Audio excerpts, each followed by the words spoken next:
کیه که نیمه‌های شب با یه درد کشنده توی کمرش از خواب نپریده باشه؟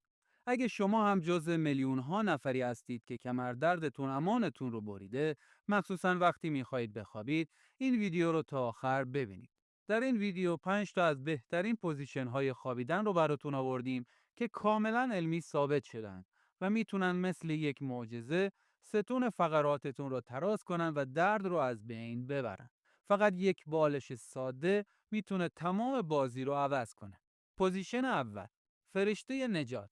اولین و شاید بهترین پوزیشن برای اکثر افراد، خوابیدن به پهلو و استفاده از بالش بین زانوهاست. به یک طرف دراز بکشید، حالا یک بالش رو بذارید بین زانوها.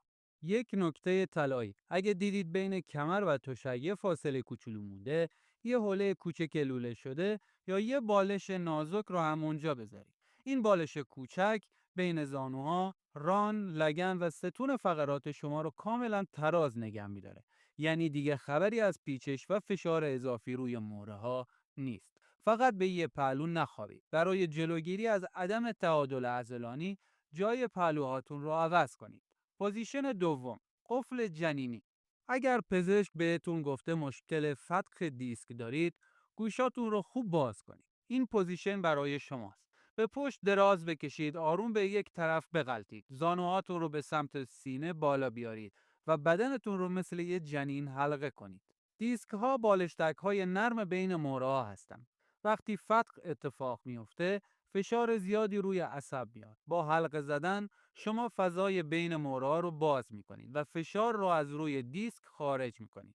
یه استراحت واقعی برای عصب های خستتون. پوزیشن سوم، استراحت با پشتیبان. خوابیدن به پشت پوزیشن عالیه، چون وزنتون رو یک نواخت تقسیم میکنه، اما یک امای بزرگ داره. برای حفظ انحنای طبیعی کمر باید یک کاری انجام بدید. به پشت دراز بکشید، حالا یک بالش رو بذارید زیر زانوات. نکته طلایی: میتونید یه حوله کوچیک لوله شده رو هم بذارید زیر گودی کمرتون. این کار باعث میشه ستون فقراتتون تراز بمونه، فشار روی نقاط حساس کم شه و به حفظ اون تو رفتگی طبیعی کمر کمک کنه. پوزیشن چهارم، خلاف جهت آب. شنیدید میگن روی شکم خوابیدن برای کمر درد سمه؟ درسته، چون فشار زیادی به گردن و کمر میاره. اما یه ترفند کوچیک میتونه اونو تبدیل به یه پوزیشن درمانی کنه. به شکم دراز بکشید و حتما یه بالش نازک بذارید زیر لگن و پایین شکم. بالش زیر شکم باعث میشه فشار از روی دیسک ها برداشته شه و کسانی که این مدل خوابیدن براشون راحته، اجازه میده بدون درد بخوابن. بالش زیر سر رو حذف یا خیلی نازک کنید. پوزیشن پنجم، خواب پادشاهی. اگر از چرت زدن روی مبل راحت لذت میبرید، شاید این بهترین حالت برای شما باشه. مخصوصا اگه مشکل مهره رانش باریکه‌ای دارید. روی یک تخت قابل تنظیم یا حتی یک صندلی راحتی بزرگ دراز بکشید و زاویه بین تنه و ران رو کم کنید. این زاویه باعث میشه فشار از روی موره لیز خورده برداشته شه و یک آرامش آنی به کمرتون بده.